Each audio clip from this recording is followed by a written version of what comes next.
Hello दोस्तों, आप सभी को मेरा प्यार भरा नमस्कार। तो कैसे हैं आप लोग। उम्मीद करता हूं आप सभी लोग बहुत अच्छे होंगे और अपने उज्जवल भविष्य को बनाने की राह में निरंतर आगे बढ़ रहे होंगे। तो जैसा कि मैं अभी पिछले वीडियो में मैंने बताया था कि 5 तारीख के पहले ही आपकी WCR जोन के जबलपुर डिवीज़न की मेरिट लिस्ट आ जाएगी। तो आज अभी जारी हुई है जबलपुर डिवीज़न की मेरिट लिस्ट। तो जिन भाइयों का सिलेक्शन हुआ है उनके मोबाइल में मैसेज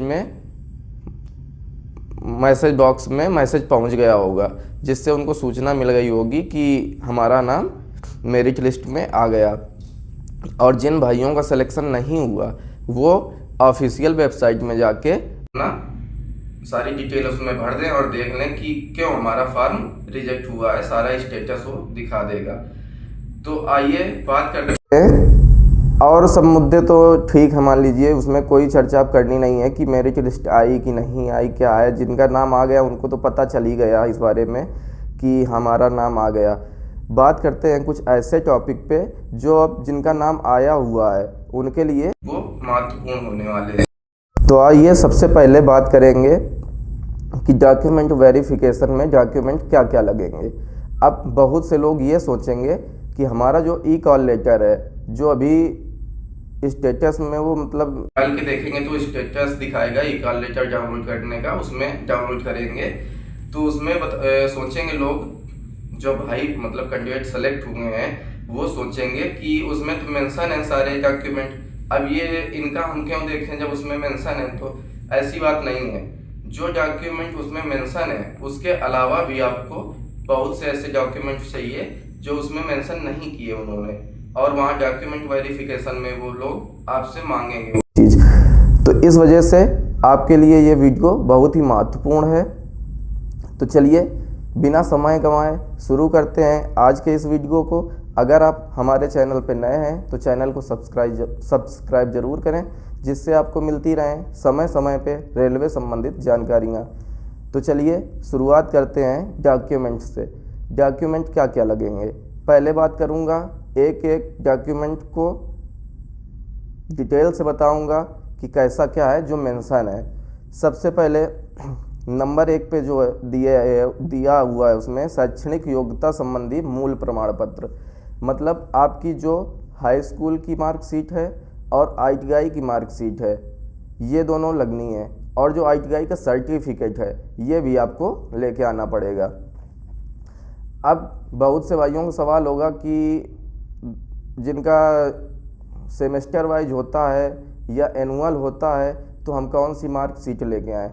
तो आपकी जो फाइनल मार्कशीट जिस हिसाब की है वही आपको लेके आनी है, जिसमें आपका जैसे कि जिनका एनुअल एग्ज़ाम हुआ है तो मान लीजिए फर्स्ट ईयर हो गया सेकेंड ईयर हो गया, तो फिर एक कंबाइंड करके दोनों की मार्कशीट जो होती है वही आप लेके आइए, वही आपकी लग जाएगी। और ITI का सर्टिफिकेट हो गया। इसके बाद नंबर 2 पे जो मेंशन है वो है जन्म प्रमाण पत्र। तो इसमें आपकी जो हाई स्कूल की मार्कशीट है वही आपकी जन्म तिथि प्रमाण पत्र के रूप में काम करेगी। नंबर 3 पे जो मेंशन किया हुआ है वो है कि पासपोर्ट साइज की नवीनतम फ़ोटो, 2 फ़ोटो आप लेके आइए, हो सके तो 1-2 और ज़्यादा लेके आइए। नंबर 4 पे जो मेंशन है वो है चरित्र प्रमाण पत्र, जो आपके थाना प्रभारी, जो आपका नज़दीकी थाना होगा उसके द्वारा बनाया गया हुआ होगा वो। और वो उसमें एक शर्त है कि वो 6 महीने से पुराना ना हो, 6 महीने के पहले का बना हुआ हो तो वो काम करेगा उसमें। और जिन भाइयों का अभी ना बना हो तो वो अप्लाई कर दें, इसमें अभी बन जाएगा, समय है। और रही बात यूपी के बारे में मैं स्पेशल दे रहा हूँ कैसे बनेगा ये। आपको ऑनलाइन अप्लाई करना होता है। यूपी के जो कैंडिडेट हैं ऑनलाइन अप्लाई करेंगे, उसके बाद वो जो डिटेल होती हैं वो आपके थाने में पहुंच जाएंगी। इस बारे में मैं डिटेल वीडियो एक बनाऊंगा। आप मतलब डिटेल आपकी थाने में पहुंच जाएंगी, उसके बाद वहाँ से सारे वेरिफिकेशन होके और बन के आ जाएगा धीरे से। मतलब ये है कि ऊपर तक का उसका थोड़ा प्रोसेस होता है, 3-4 जगहों से वो वेरीफाई होके आता है, तो उसके बाद आपका बन जाएगा। नंबर 5 पे जो है वो है आधार कार्ड, पैन कार्ड और बैंक की पासबुक।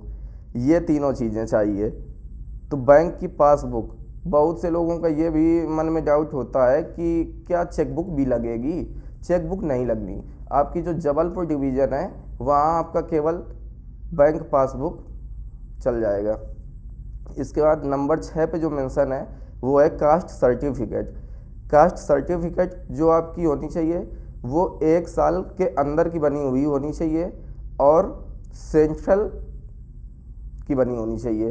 यूपी मतलब जैसे स्टेट की बनी होती है बहुत से लोगों की, तो स्टेट की आपकी मान्य नहीं होगी। आपको सेंट्रल, जो आपने फॉर्म भरने में अप्लाई किया होगा तो सेंट्रल वाली ही होनी चाहिए और 1 साल के अंदर की हो। अगर मान लीजिए जब आपने फॉर्म भरा था तब आपकी नई थी या जो भी आपने लगाई हो उसमें कास्ट सर्टिफिकेट, तो अगर 1 साल से पुरानी हो जाती है तो डॉक्यूमेंट वेरिफिकेशन में आपको ये होगा कि जब आप वहाँ पे जाएंगे तो वो जब आप ज्वाइन करने आए तो नई कास्ट सर्टिफिकेट बनवा के लाएं। तो उसमें कोई विशेष दिक्कत नहीं है आपको। आप कोई भी अभी लेके जा सकते हैं जो भी आपके पास हो, और बाकी अगर बनवा सके तो नई भी बनवा सकते हैं। तो काम ख़त्म हो जाएगा उसका बार बार का, तो एक ही बार में सब फाइनल हो जाएगा। बाकी 7वें नंबर पे मेंशन है दिव्यांग अभ्यर्थियों का दिव्यांग सर्टिफिकेट। ये तो जो भाई दिव्यांग भाई होंगे उन्होंने लगाया होगा उसे फॉर्म भरने के समय, तो वो लेके जाना है। नंबर 8 पे जो मेंशन है EWS को EWS प्रमाण पत्र। उन जो EWS वाले भाई होंगे उन्होंने भी EWS प्रमाण पत्र ज़रूर लगाया होगा फॉर्म भरने के टाइम, तो वो लेके आपको जाना है। नंबर 9 पे है जो कक्षा 10 की online verified marksheet digi locker द्वारा सत्यापित। डिजी लॉकर में जिन भाइयों का अकाउंट बना हो वो वहाँ से वेरीफाइड हाई स्कूल की मार्कशीट निकाल लें, और जिन भाइयों का डिजी लॉकर में अभी ना बना हो अकाउंट तो वो डिजी लॉकर में अकाउंट बना के 10वीं की मार्कशीट वहाँ से निकलवा लें। और नंबर 10 पे है NAPS पोर्टल पर 100% पूरी की हुई प्रोफाइल की छाया प्रति। मतलब जो अप्रेंटिसशिप का NAPS पोर्टल होता है वहाँ पे आपको 100% प्रोफाइल अपनी पूरी कर देनी है और उसका प्रिंट आउट निकलवा लेना है। इसके अलावा आपको जो मैं बताऊंगा जो मेंशन नहीं है इसमें, वो चीज़ें आपको जो लेके आनी है। एक तो नंबर 1 पे हो गया ई-कॉल लेटर की फ़ोटोकॉपी। नंबर 2 पे जो है वो रहेगा फार्म भरने का प्रिंट आउट। मतलब जो आपने फार्म भरा होगा उसका जो प्रिंट आउट होगा वो आपको लेके आना है। नंबर 2 पे जो मेंशन करूँगा मैं वो है पेमेंट स्लिप। पेमेंट स्लिप जो है वो आवश्यक रूप से लगेगी। जो आपने फॉर्म भरने के टाइम पेमेंट किया था उसकी स्लिप एक चाहिए। और नंबर 3 पे जो 4 पे मेंशन करूँगा मेडिकल फिटनेस सर्टिफिकेट। आपका MBBS डॉक्टर्स के द्वारा जो रजिस्टर्ड MBBS डॉक्टर हैं वहाँ से आपको मेडिकल फिटनेस सर्टिफिकेट बनवाना है, वो भी 6 महीने से पुराना ना हो।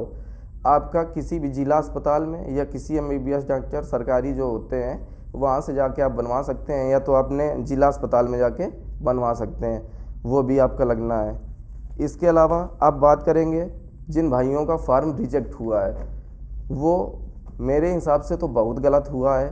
क्योंकि जो मान लीजिए उन्होंने जो नोटिफिकेशन जारी किया था उसमें जो जारी किया था तो उसमें एक चीज़ मेंशन की हुई थी उन्होंने, पर ये चीज़ मेरे हिसाब से तो गलत है। वो ये है कि जो फॉर्म भरने शुरू हुए थे वो आपके 30 अगस्त से शुरू हुए थे, और जो UPITI का रिज़ल्ट आया था वो आपका आया था 4 सितंबर को। तो मान लीजिए 4-5 दिन के अंतर में उनका फॉर्म रिजेक्ट कर दिया है। और मेरे हिसाब से होना ये चाहिए कि जो फॉर्म की लास्ट डेट है उस दौरान जिसका रिजल्ट आ जाता है तो उसका फॉर्म रिजेक्ट ना करना चाहिए। ये मेरे हिसाब से एक बहुत ही ख़राब निर्णय रहा रेलवे WCR का, क्योंकि वो उस चीज़ के लिए वैलिड है और उनका फॉर्म रिजेक्ट कर दिया। पर उसमें गलती मान लीजिए अगर कही जाए तो किसी की नहीं है, क्योंकि उन्होंने मेंशन किया हुआ था पहले से नोटिफिकेशन में इस चीज़ को, तो उसमें कोई बड़ी मतलब वो बात नहीं है। पर दुख होता है कि चलिए 4 दिन के अंतर से हम जो है रह गए शायद उनका सिलेक्शन जिन भाइयों का हो सकता था, अच्छे नंबर भी वो लेके आए, उनका फॉर्म रिजेक्ट हो गया है केवल 4-5 दिन के अंतर से। तो उनके साथ तो बुरा ही हुआ एक हिसाब से देखा जाए तो। बाकी आज के वीडियो में यही सब जानकारियाँ थी।